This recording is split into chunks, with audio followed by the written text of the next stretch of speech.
Soy médico psiquiatra, paidopsiquiatra, y actualmente me encuentro haciendo un doctorado en lo que es medicina biomolecular, y mi tema y mi pasión pues es el, el autismo en sí, los trastornos del neurodesarrollo. Entonces el día de hoy pues les quiero compartir acerca de mi experiencia en el diagnóstico molecular del autismo, que es mi tema de interés y de investigación. Eh, ¿Sí me escuchan? Dicen que no se escucha. Ah, ah, no sé, a ver, ¿sí me escuchan? Ok, vamos a ver qué está pasando.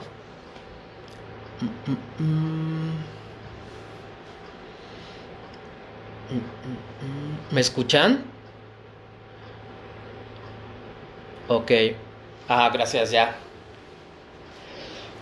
Bueno, entonces voy a explicar por qué es importante en esta temporada el diagnóstico del autismo, y pues bueno, todo lo que conlleva a tener un diagnóstico eh, pues preciso, o un diagnóstico que nos pueda orientar hacia un tratamiento y nos pueda orientar acerca de qué intervenciones y cuándo las tenemos que hacer. Ok, entonces, bueno, el autismo es un espectro. Se define un espectro porque la Asociación Americana de Psiquiatría determina que la evolución que tienen este grupo de padecimientos o del neurodesarrollo, o sea, como lo que entra el síndrome de Asperger, el autismo típico, el autismo de alto funcionamiento, tienen una evolución que es muy variable, y tanto de la presentación de inicio como de la evolución o el funcionamiento que tienen. Por lo tanto, actualmente no es fácil hacer un diagnóstico y tener con este diagnóstico una certeza de qué va a ocurrir después en cada uno de las personas que se diagnostique. Por eso es que los diagnósticos deben de tomarse con reserva, porque la, la, la edad en la que se hacen los diagnósticos pues muchas veces hace que el diagnóstico cambie, o sea, que mejoren muchos síntomas, y muchas de las áreas donde las personas estaban presentando problemas o dificultades pues dejan de tener estas dificultades, dependiendo de si están en la infancia o en la adolescencia o en la vida adulta, pero se van encontrando con diferentes retos. Bueno, entonces los diagnósticos como tal se hacen en base al criterio clínico del especialista en neurodesarrollo. En este caso pues puede ser un psiquiatra, un paidopsiquiatra, un neurólogo, un neuropediatra, terapeutas de comunicación, pero en sí el diagnóstico tiene que ver con qué tanto la persona que hace el diagnóstico conoce acerca del desarrollo de cada uno de los niños o de los adolescentes donde se hace el diagnóstico, y obviamente también la comorbilidad o los problemas u otros síntomas que frecuentemente lo acompañan. O sea, esto quiere decir que los diagnósticos del autismo raramente van solos, generalmente van acompañados de otros síntomas como ansiedad, epilepsia, eh, problemas de conducta, eh, depresión, trastornos obsesivos. Entonces, todos estos diagnósticos que van acompañando al espectro autista van haciendo que las intervenciones que se dan sean más complicadas. Entonces, no basta con tener solamente un diagnóstico de autismo como tal, sino que hay que dar también los síntomas que acompañan al trastorno del espectro autista. Entonces, En este sentido, estamos entendiendo más desde la parte biológica, desde la parte de las neurociencias, de cómo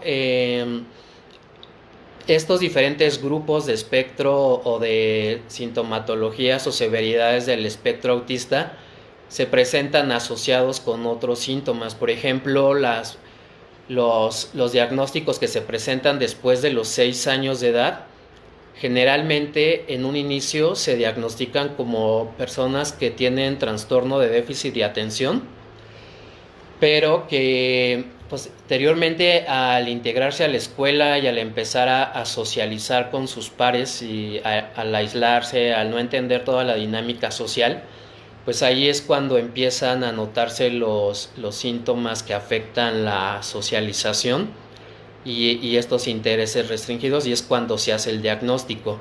Pero lo que aquí llama la atención es que generalmente estos niños sufren de ansiedad y depresión.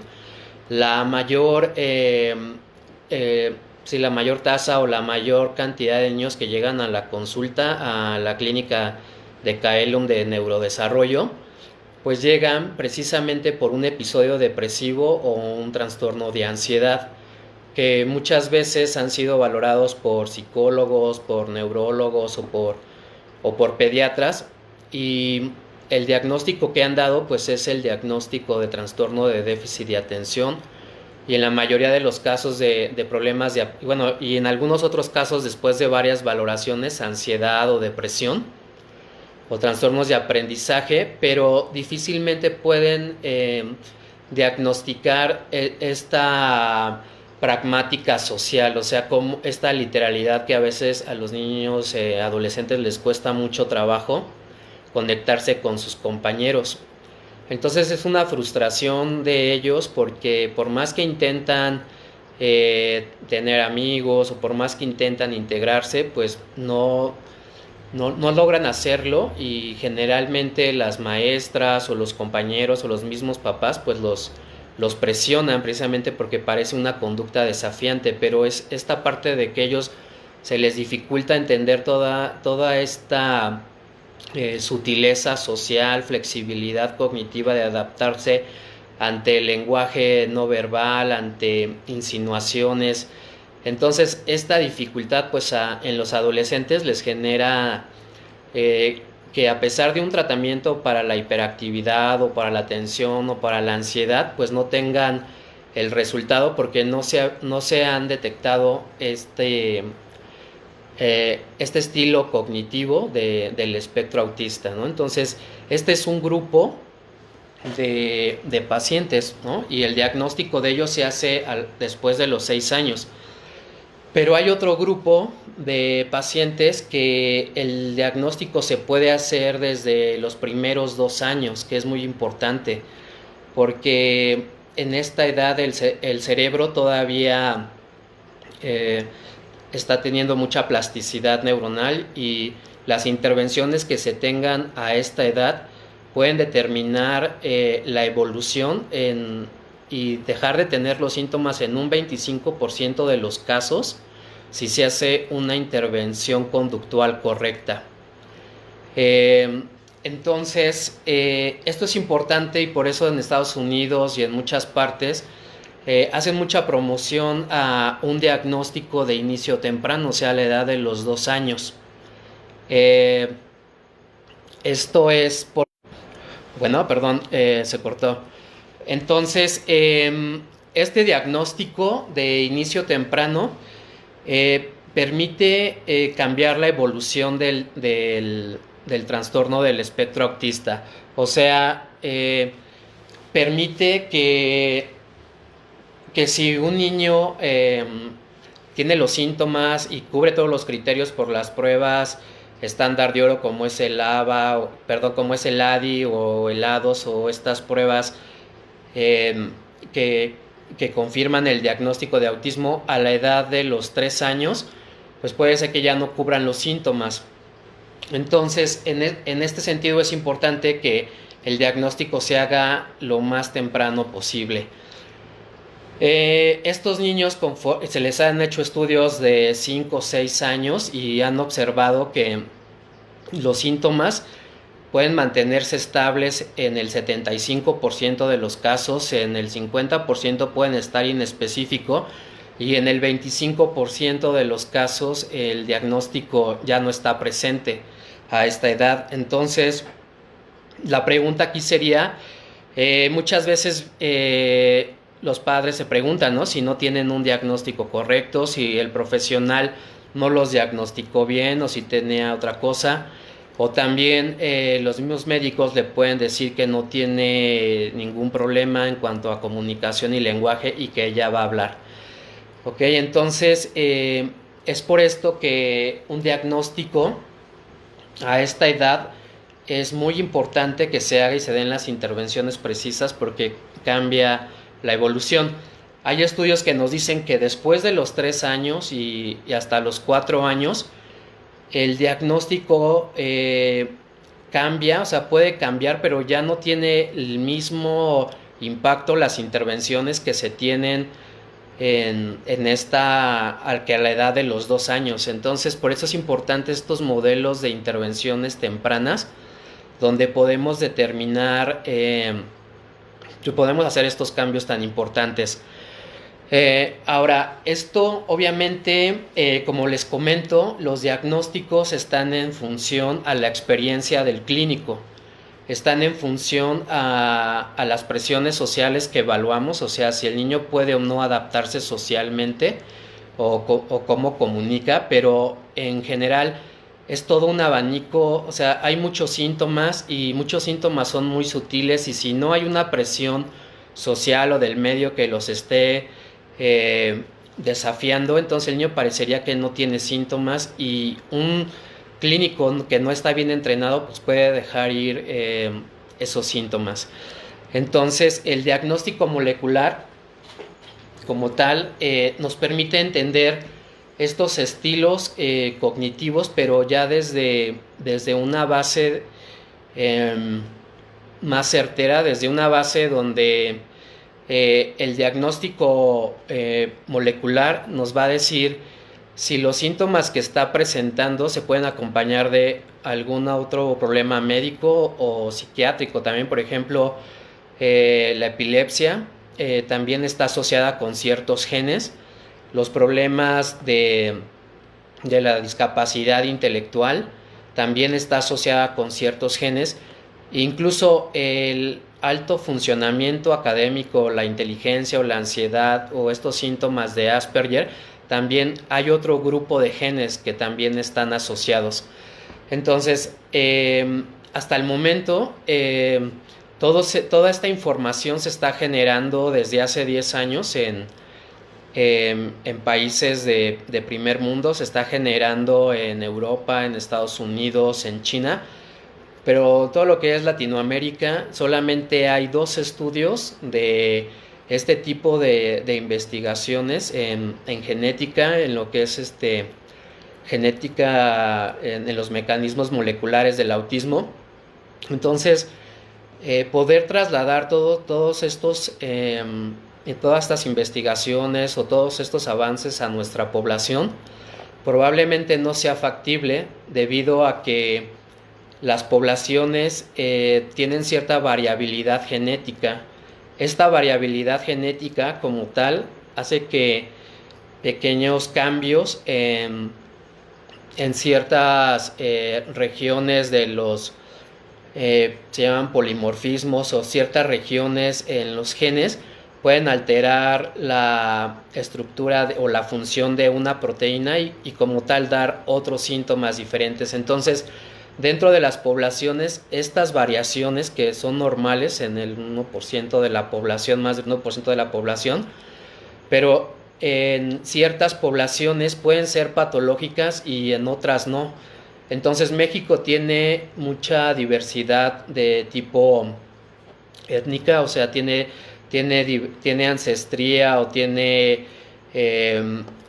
raíces europeas, asiáticas, del Mediterráneo. O sea, somos un pueblo que probablemente las más comunes son 8 tipos de orígenes de ancestría, Entonces, esto hace muy complicado que toda esta información que está existiendo en todo el mundo para poder hacer un diagnóstico, obviamente se pueda trasladar a una población mexicana.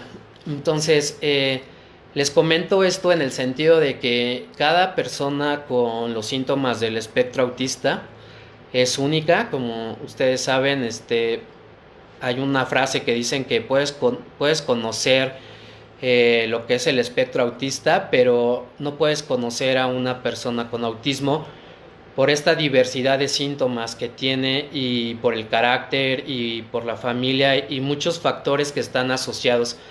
Entonces, hasta el momento, en mi punto de vista personal, los tratamientos se han tomado de una forma generalizada para todos.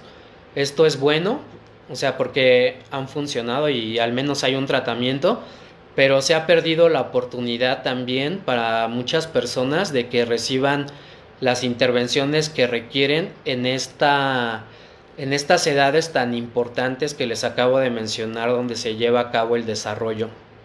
Entonces, pues es importante tener bien claro que el desarrollo va a hacer que los síntomas mejoren del espectro autista por la misma edad, por el mismo desarrollo, pero solamente un especialista puede determinar si el ritmo que están teniendo es por el desarrollo que está teniendo esta persona, o si debería tener un desarrollo más rápido, tenía que adaptarse mejor a sus pares en función de las intervenciones que están teniendo. Entonces, pues yo los invito a que la información que ustedes escuchan,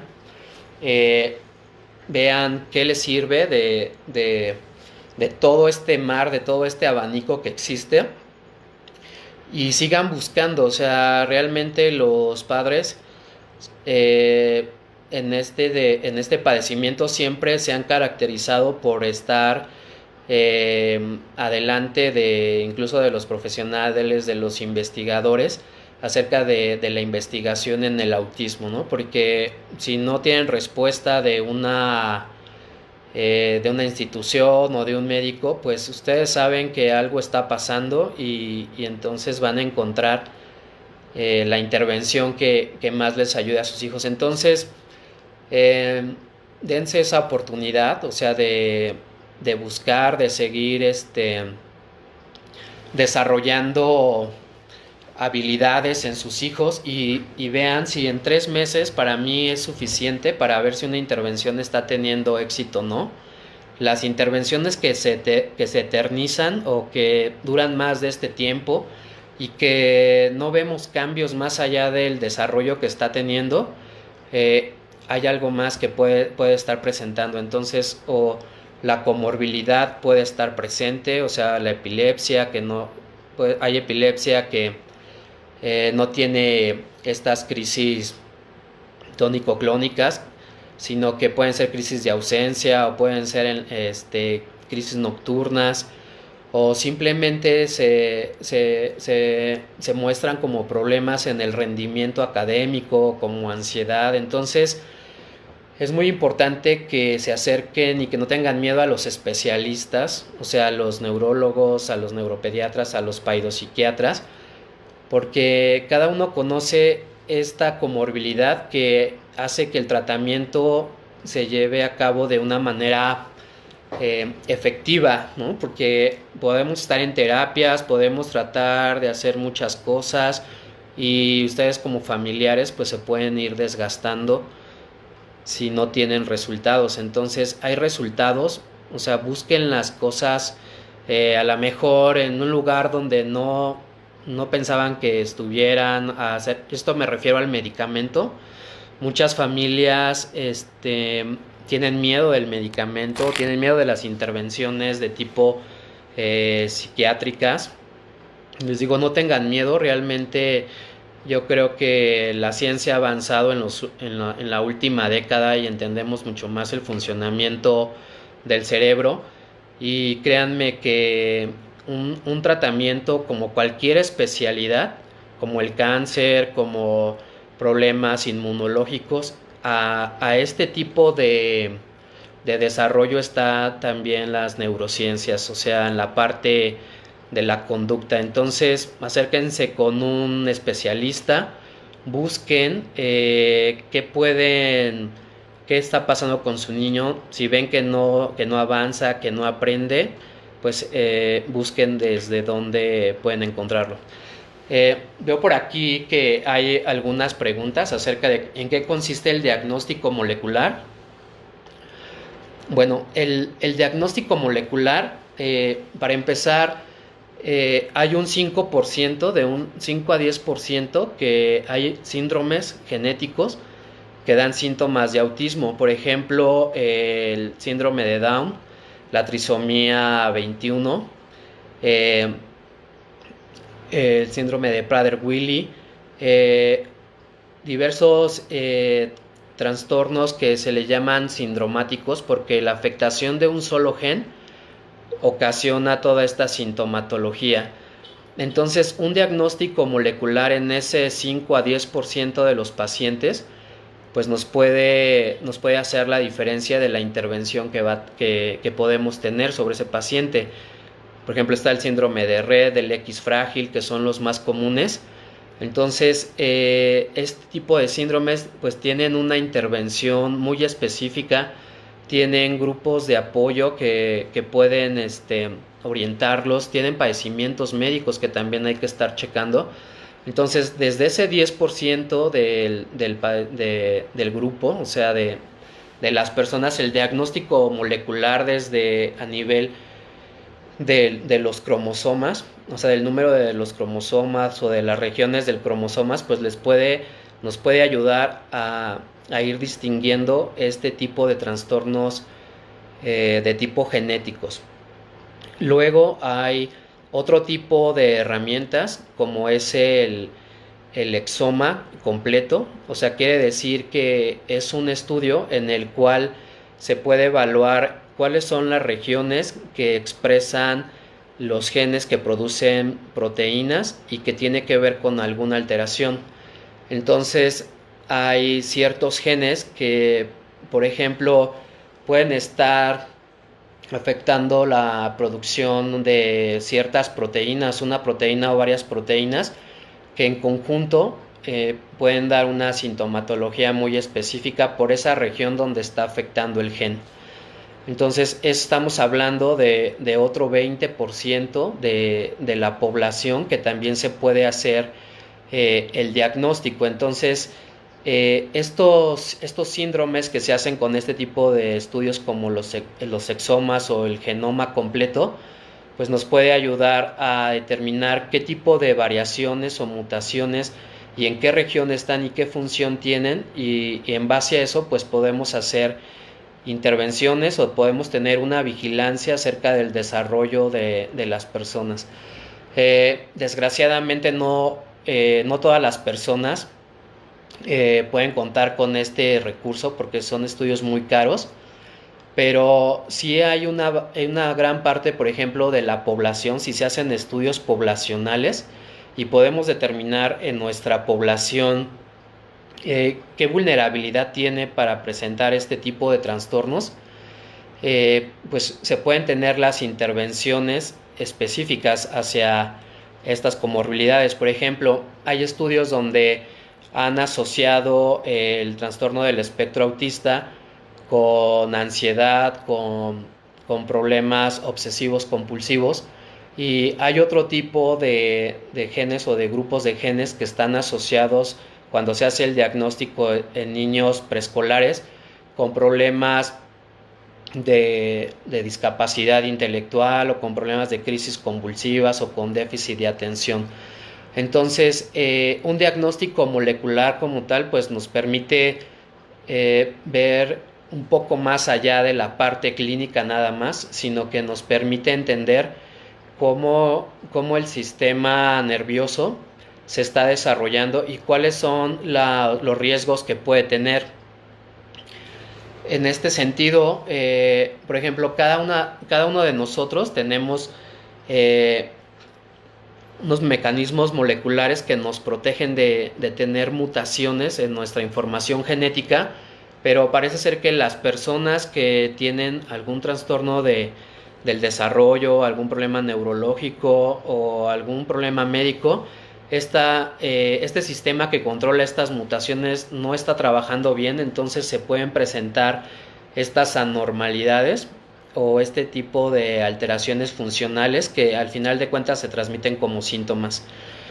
Entonces, un diagnóstico molecular, pues estamos hablando de medicina de precisión, donde podemos ir evaluando el desarrollo, que si esa persona es propensa a tener ansiedad, a tener hiperactividad, a tener crisis convulsivas, a tener algún problema médico, muchos antecedentes familiares de las personas con trastorno del espectro autista también tienen otro tipo de trastornos, como es el trastorno del déficit de atención, trastorno bipolar, esquizofrenia, ansiedad, depresión. Entonces parece ser que todos estos diagnósticos o toda esta carga genética al final de cuentas pues se transmite, y la suma de todos estos riesgos o de todos estos síntomas y de toda esta carga genética, de todas estas variantes, pues nos va a dar un fenotipo.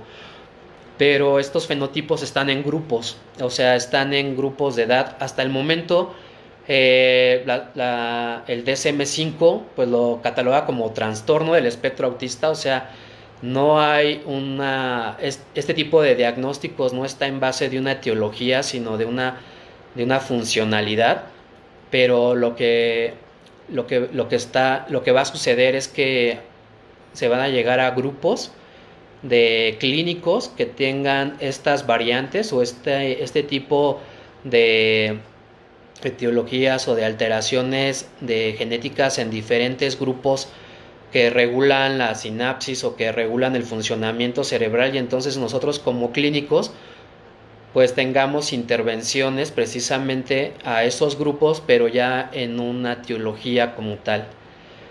Y bueno, entonces no sé si alguien más tenga alguna pregunta o quieran comentarme algo. Bueno, sí, aquí estoy viendo, por ejemplo, que hablan acerca de los medicamentos, del metilfenidato y, por ejemplo, de otros medicamentos, como son antipsicóticos o antidepresivos.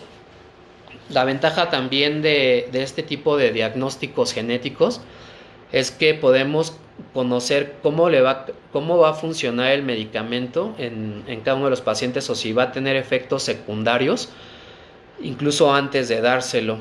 Esto es debido a que existen estas variaciones que se ha visto que alteran el metabolismo de estos medicamentos. Entonces, al alterarse el metabolismo, el medicamento puede tener efectos en donde se acumula, entonces puede tener más efectos adversos, o al contrario, metabolizarse muy rápido y entonces no tener ningún efecto y tener un efecto subclínico, o sea que no va a tener el efecto que estamos buscando y no le va a funcionar al paciente. Entonces todo esto lo podemos hacer con un estudio de farmacogenómico, donde podemos determinar si ese medicamento le puede ser útil o no a los pacientes. Y bueno, no sé si alguien quisiera comentar algo más.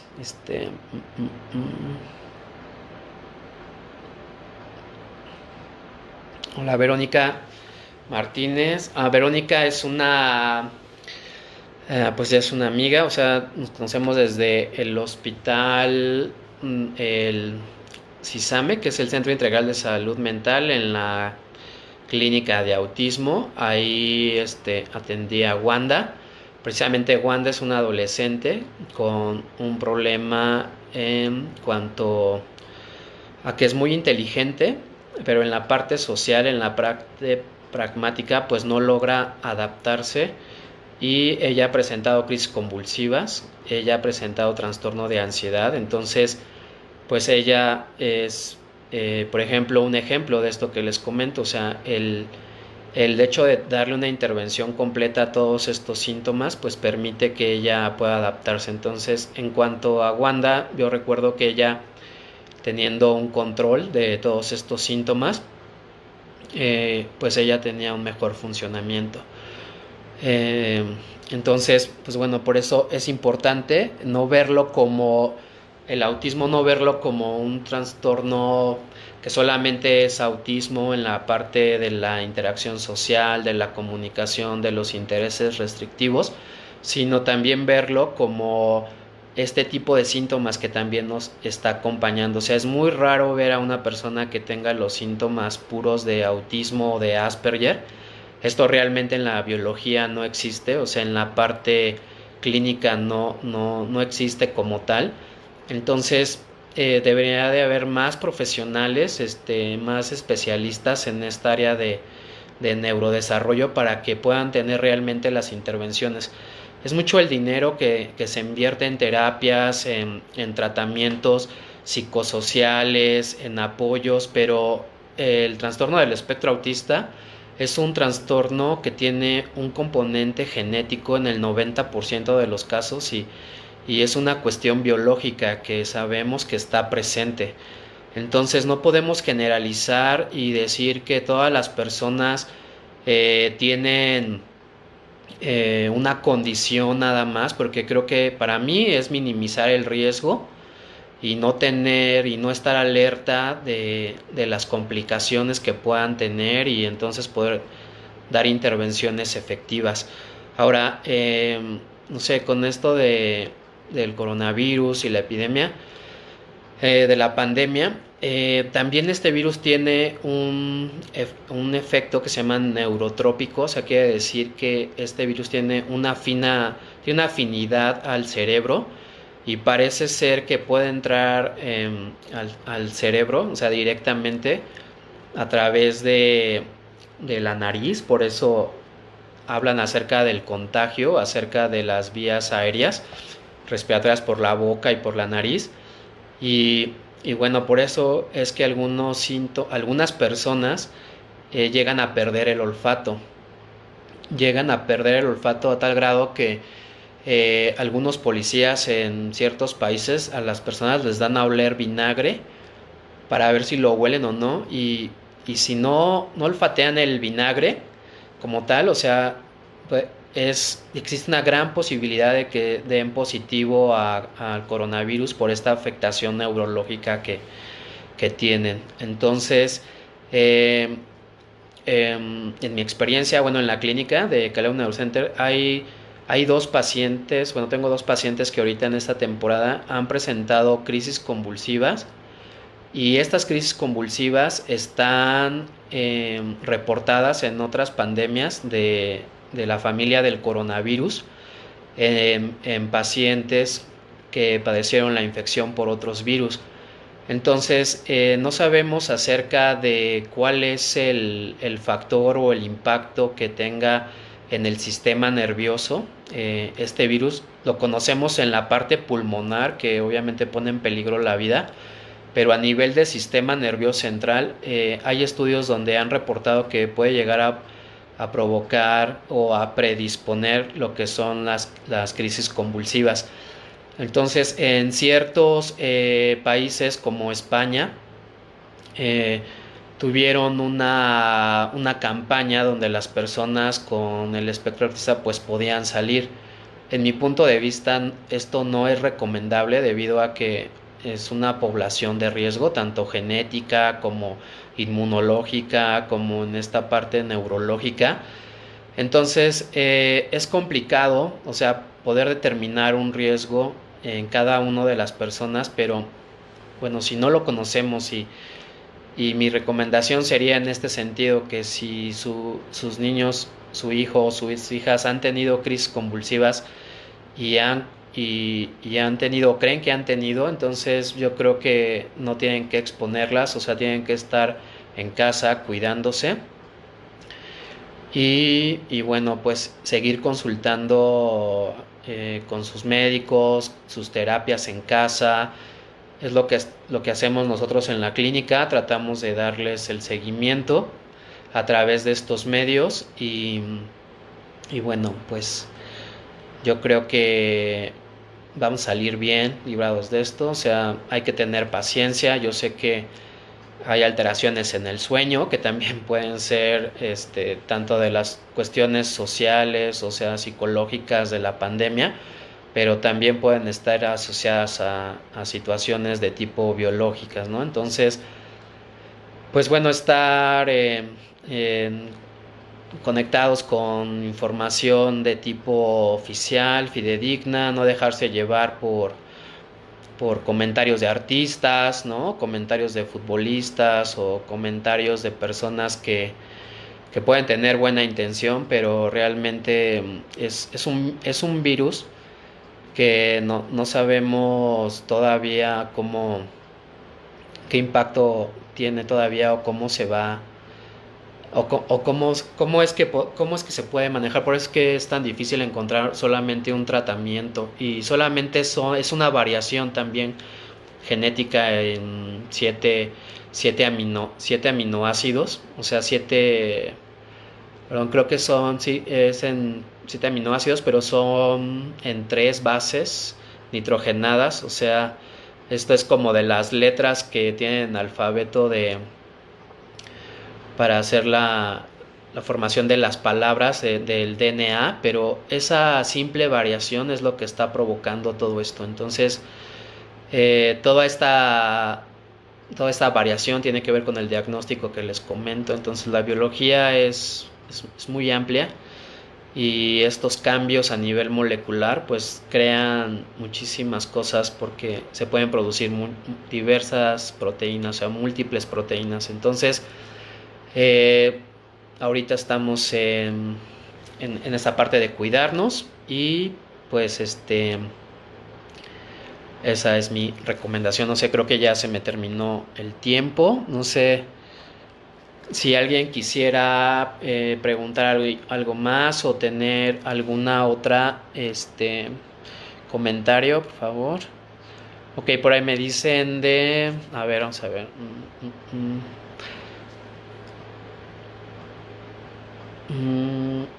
Ok, dicen que el metilfenidato denota crisis epiléptica si lo retiran y el niño inicia con más ansiedad.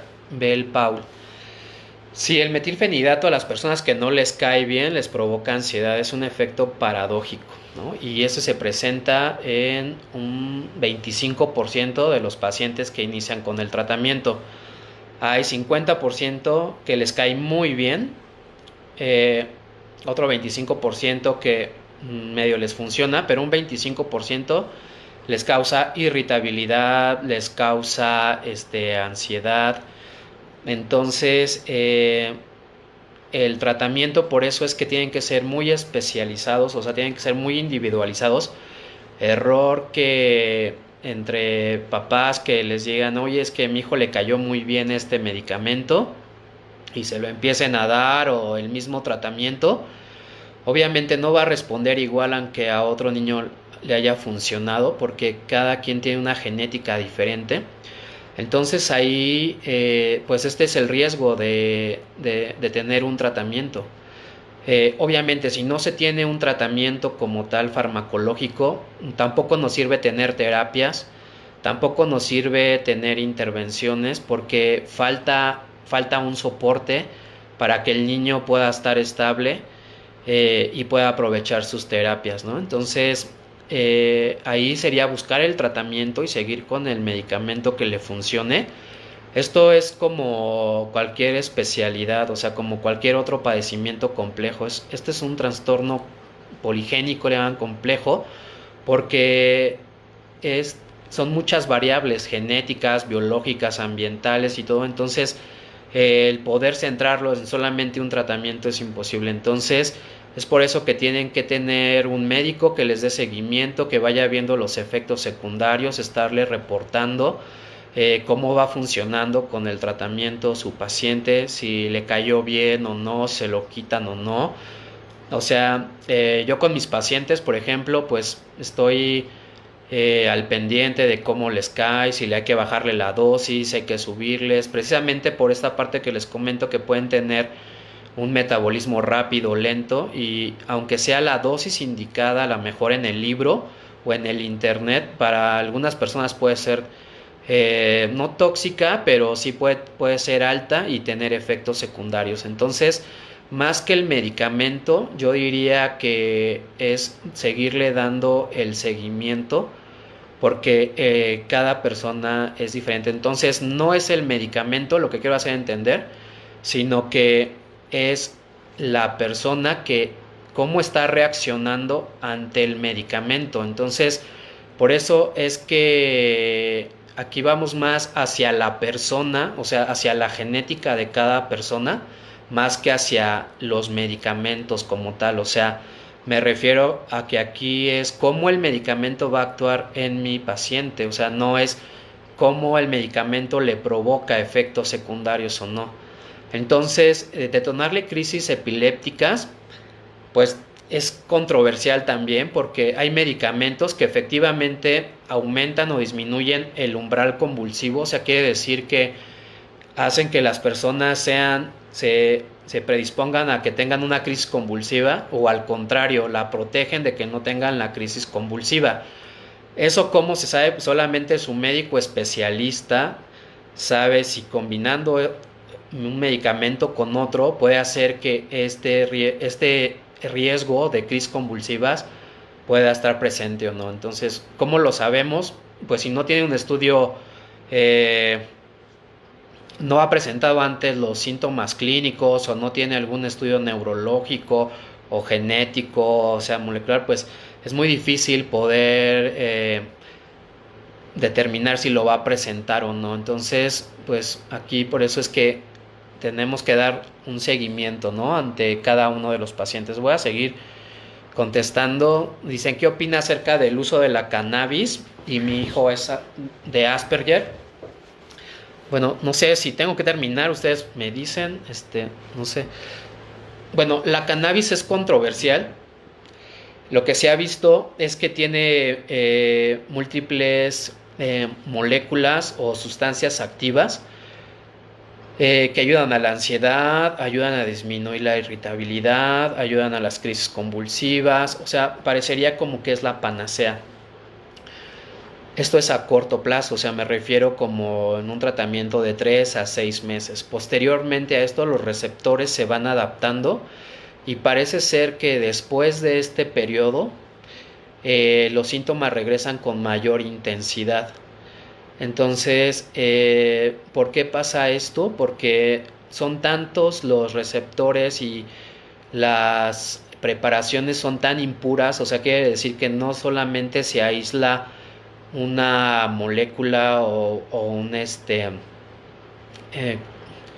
solamente un neurotransmisor, o actúan sobre un neurotransmisor, sino que actúan sobre una diversidad de neurotransmisores y una diversidad de mecanismos moleculares que entre todos están compensando, pero llega un momento que hay una memoria de esos mecanismos moleculares que se van adaptando. Entonces la cannabis está demostrado como tal que provoca disminución del rendimiento intelectual en personas que no tienen en personas que consumen sustancias que no tienen trastornos del neurodesarrollo, pero disminuye el coeficiente intelectual. Entonces tiene un efecto también en el estado de ánimo, o sea, hay un efecto que llamamos los psiquiatras apatía, abulia, o sea, es ganas de hacer nada, hay anedonia, o sea, no hay placer por nada, todo parece aburrido. Este tipo de síntomas se dan a través del uso crónico de la marihuana.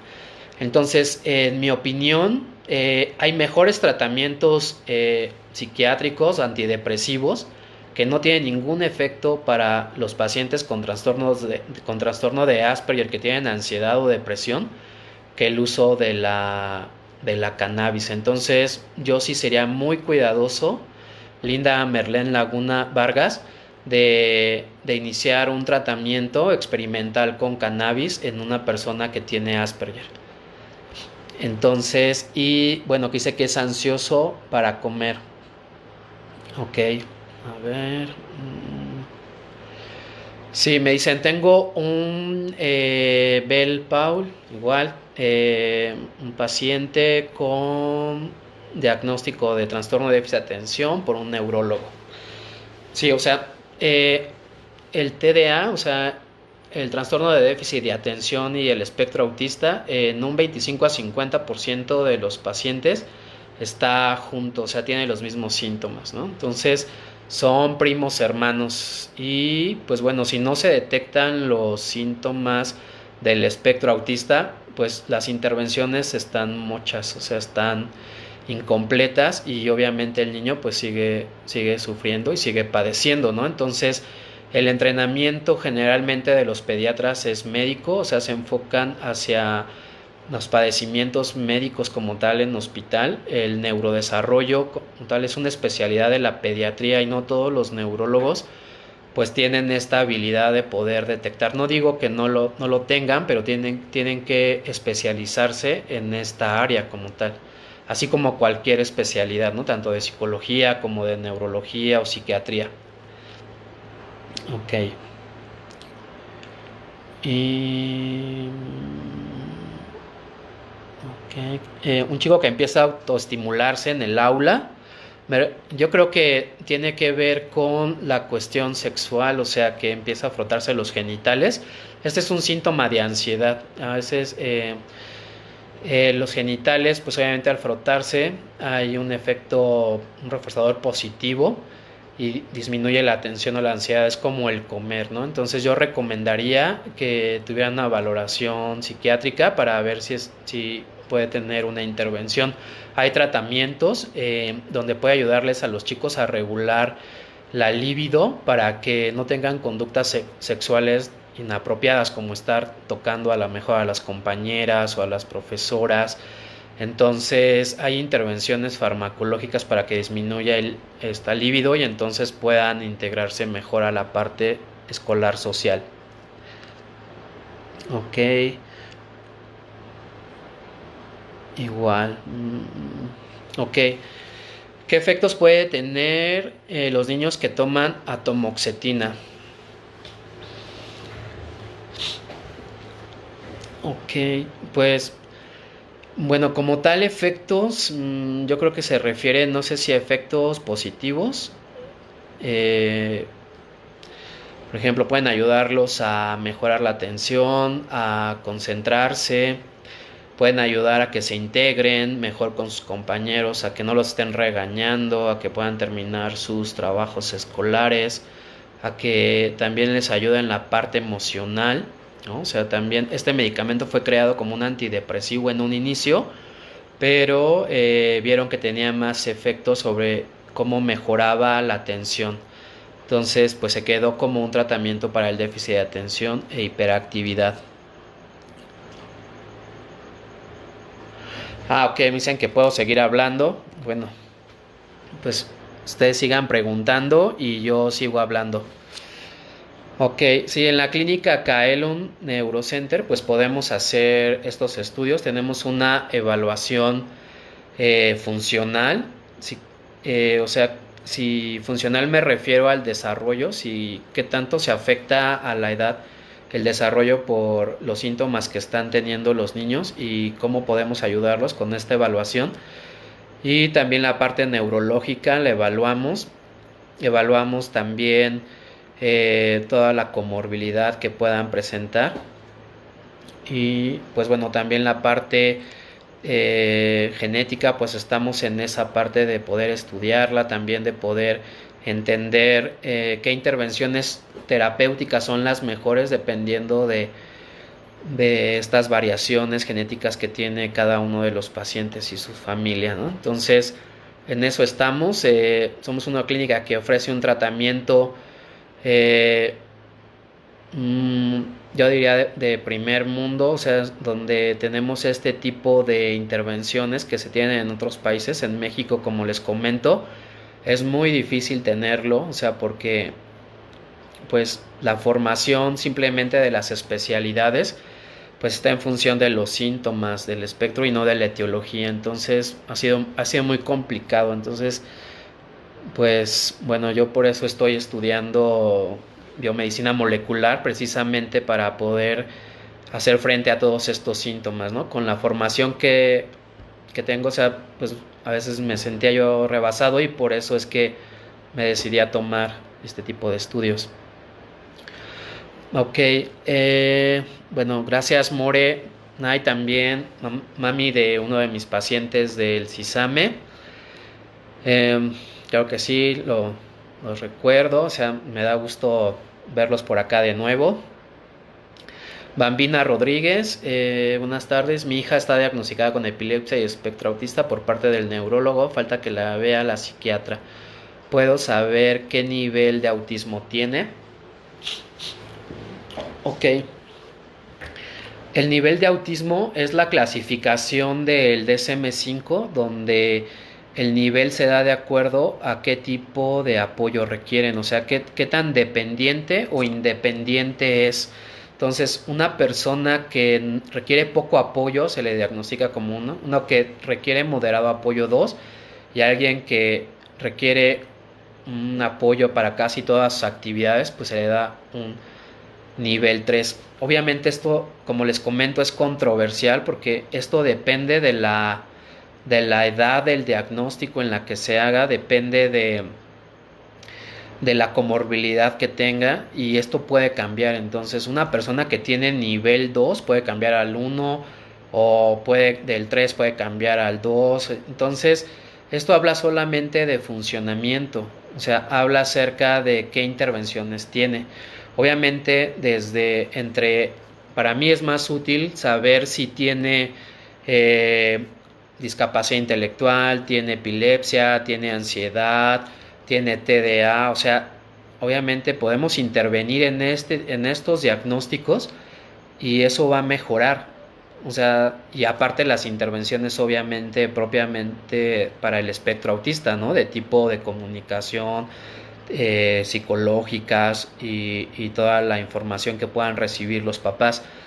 Pero creo que pues por la parte de las neurociencias, la psiquiatría, pues estaba quedándose atrás, ¿no? Estaba quedándose en teorías, ¿no? De psicoanálisis.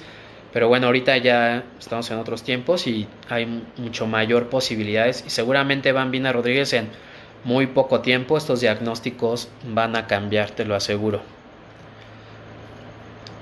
Ok, Sole, soy docente, pero es recomendable cortarle en el momento que lo hacen redireccionar.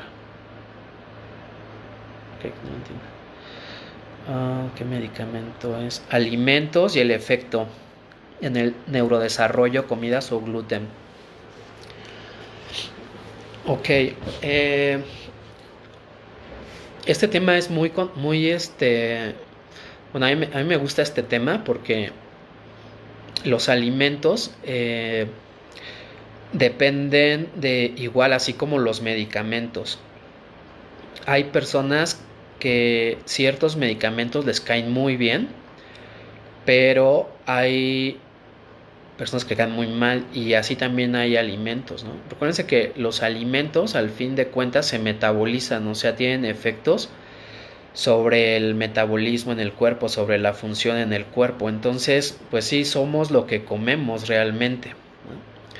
Pero entonces el generalizar como tal y el decir todos los niños deben de dejar de comer gluten y azúcares, pues esto es muy peligroso en el sentido de que si un niño tiene intereses restrictivos en los alimentos y solamente come 2 o 3 tipos de alimentos, entonces todavía restringirle más la dieta con este tipo de dietas que no a todos les funciona, pues no va a favorecer. Pero sí hay pacientes que sí les afectan y que sí requieren dejar de consumir ciertos alimentos. Entonces, hay un 30% de pacientes que tienen, hay una relación entre la microbiota, la energía y los síntomas también del espectro autista. El hacer un diagnóstico como tal es muy complicado porque depende de muchos factores de tipo genéticos, biológicos. Entonces, las pruebas que hacen donde miden los niveles tóxicos de estos medicamentos y todo eso, tal vez lo sean en ese estudio, pero realmente el cuerpo tiene, la biología de nuestro organismo tiene muchas maneras de compensarlo y no necesariamente un nivel tóxico o no tóxico, pues tiene una repercusión clínica. Más bien aquí dependería si los mecanismos que lo están regulando están funcionando o no, que eso pues obviamente no lo evalúan estos estudios que miden estos niveles supuestamente tóxicos. Entonces, no es útil porque pues obviamente si el mecanismo o sea, casi todos, no he visto ninguno que salga normal de esos estudios. Todos salen con alteración a metales, con alteración a algo, y es lógico, pues vivimos en una ciudad donde está contaminada, consumimos alimentos procesados, entonces solamente que consumamos cosas orgánicas 100%, pues no van a salir nada de eso, pero nuestra biología tiene mecanismos de cómo hacer frente a este tipo de alimentos o de alteraciones, y eso es lo que está afectado. Y medir eso, pues obviamente es algo que todavía no está disponible. Entonces, en cuanto a los alimentos, yo lo que les digo es que si ven que ese alimento les cae mal, pues no se lo den. Si los estriñe, no se lo den. Si le da diarrea, no se lo den. O sea, ustedes mismos van a conocer qué alimentos, pero en cada caso es así como el médico. O sea, si el médico va a decir, bueno, es que a la mayoría de los pacientes les cae súper bien el Ritalin, perdón, el Vivance, o perdón, o la Temperator, o bueno, cualquier marca que ustedes quieran, pues, y a ustedes le cae mal, pues no se lo den. O sea, el médico tiene que determinar si a ese paciente le cae bien o no. Igual ustedes tienen que ver con los alimentos si les está favoreciendo o no. O sea, a mí me han llegado mamás que me dicen, es que el mío ha mejorado bastante cuando le he dejado de dar esta dieta. Pues está bien, o sea, si eso le ha ayudado y eso le está favoreciendo, pues síguesela dando, es correcto, ¿no? Pero si no hay ningún cambio, sigue con los mismos problemas, la mamá está más estresada en darle la dieta, en tener que gastar por hacerle estudios y todo eso, pues entonces, pues no o sea, dale de comer normal porque no le está ayudando tampoco la dieta. Ok. Y pues bueno, yo creo que pues ahora sí ya se nos terminó el tiempo, ya es una hora. Les agradezco de verdad su tiempo y pues estar siguiendo. Gracias Elisa, gracias Noemí por hacer este tipo de eventos para pues, poder informar a las personas, poder estar más cerca de nuestra gente, de nuestros niños. Y pues cualquier duda me pueden mandar un correo. El correo es drchicalote@gmail.com y por ahí Elisa va a tener los datos. Podemos hablar o algo así. Y qué más, pues bueno, les agradezco mucho su tiempo y su información. Muchas gracias. Muchas gracias, Elisa. Muchas gracias a todos. Y pues me despido. Hasta luego. Bye.